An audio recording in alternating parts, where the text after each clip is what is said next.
Este ano tem eleição. E os seus seguidores querem saber: você é de direita ou de esquerda? Eu não fundei partido nenhum. Eu vim anunciar o meu reino. Bonito, mas você está fugindo da pergunta. Seus seguidores precisam votar. E você é a pessoa mais influente para eles. Então eles querem saber: você é de direita ou de esquerda? Eu não sou de direita nem de esquerda. Eu sou fiel aos meus princípios e aos meus ensinamentos. E quem diz que me segue precisa conhecer aquilo que eu ensinei. Então vamos fazer diferente. Não vamos falar de políticos, não vamos falar de partidos.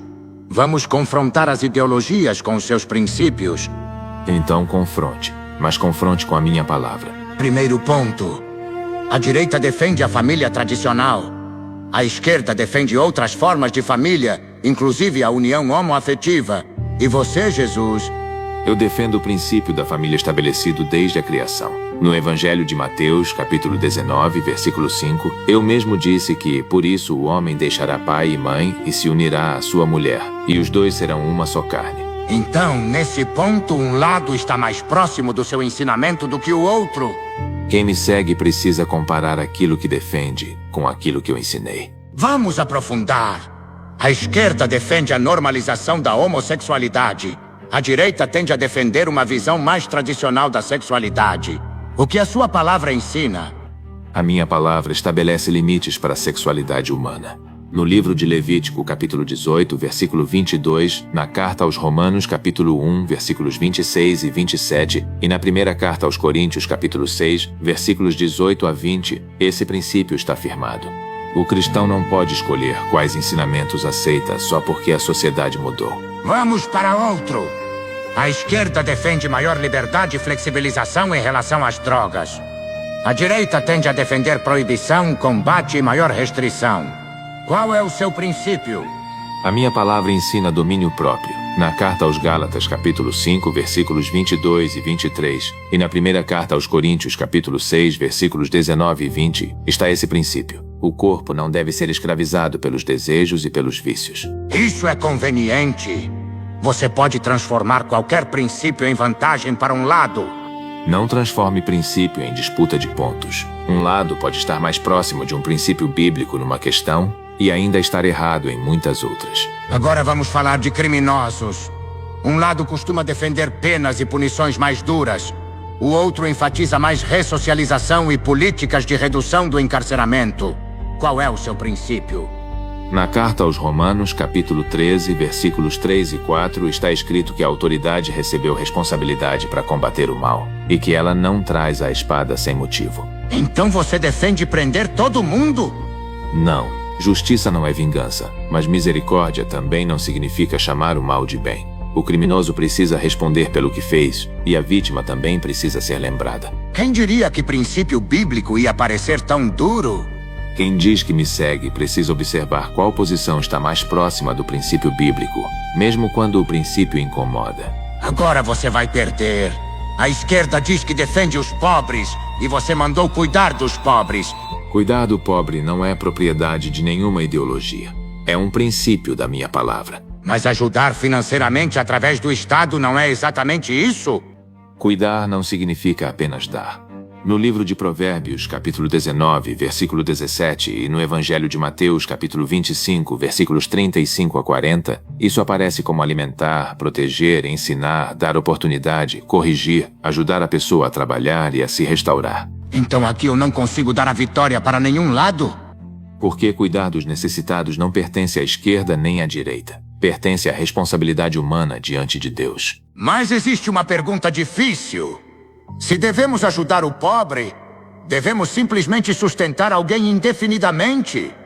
A minha palavra também ensina responsabilidade. Na segunda carta aos Tessalonicenses, capítulo 3, versículo 10, Paulo escreveu que, se alguém não quiser trabalhar, também não coma. Então assistência sem responsabilidade também pode estar errada?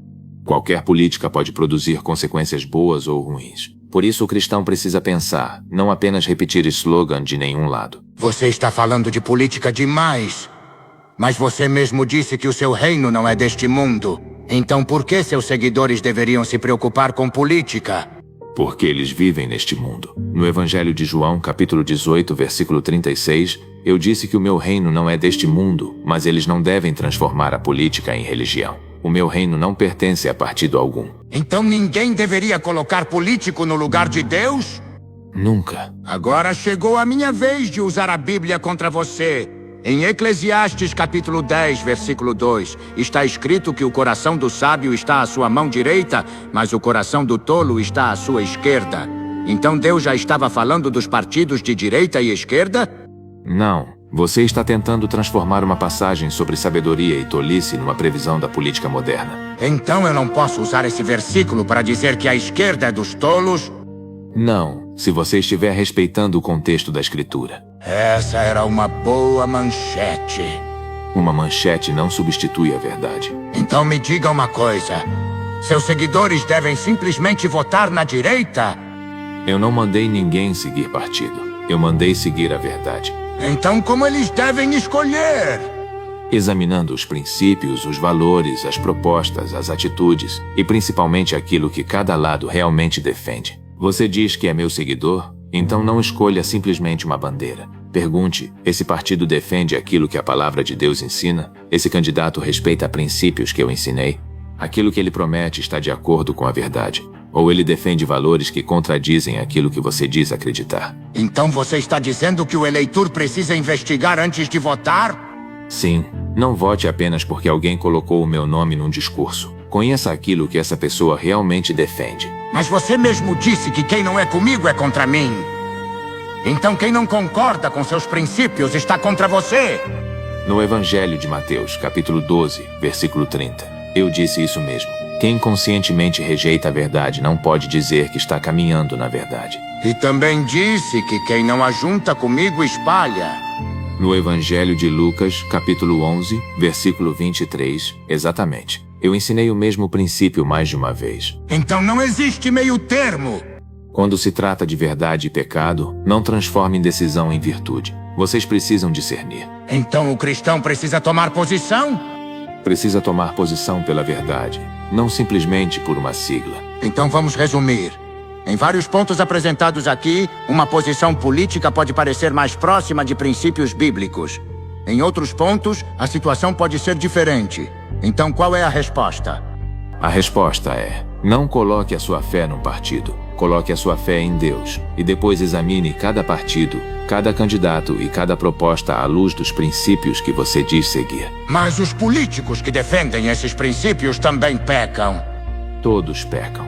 Então os políticos de direita também pecam? Sim. E os de esquerda? Também. Então nenhum partido é perfeito? Nenhum. Então por que comparar? Porque o fato de ninguém ser perfeito não significa que todos os princípios sejam iguais. Um político pode defender uma coisa correta e outra errada. Um partido pode defender um princípio que se aproxima daquilo que eu ensino e outro princípio que se afasta. Por isso você precisa examinar. Então você está dizendo que existe diferença entre um partido que, em determinados pontos, procura defender valores compatíveis com a Bíblia e outro que, em determinados pontos, abraça valores contrários a esses ensinamentos? É exatamente isso que cada pessoa precisa avaliar por si mesma. Não procure políticos perfeitos, eles não existem. Não procure partidos perfeitos, eles também não existem. Procure conhecer a palavra e depois examine quem está pedindo o seu voto. Veja seus valores, veja seus princípios, veja suas propostas, veja aquilo que realmente defendem. Porque dizer eu sou cristão não deveria significar apenas carregar uma etiqueta. Deveria significar viver de acordo com aquilo que você diz acreditar. E se não estiver? Então você precisa decidir o que é mais importante, a sua bandeira ou a minha palavra. Eu não vim para ser cabo eleitoral de ninguém. Eu vim para anunciar o reino de Deus. E nenhum político, nenhum partido e nenhuma ideologia deve ocupar o lugar que pertence a Deus. Se essa conversa te ajudou a pensar antes de votar, deixa aqui o seu comentário. Curte esse vídeo e se inscreve no canal para a gente continuar examinando a fé e a vida real juntos. No Evangelho de João, capítulo 14, versículo 27. A paz que eu deixo com vocês não vem de partido nenhum. Vem de mim. Que essa paz esteja com vocês, agora e sempre. Amém.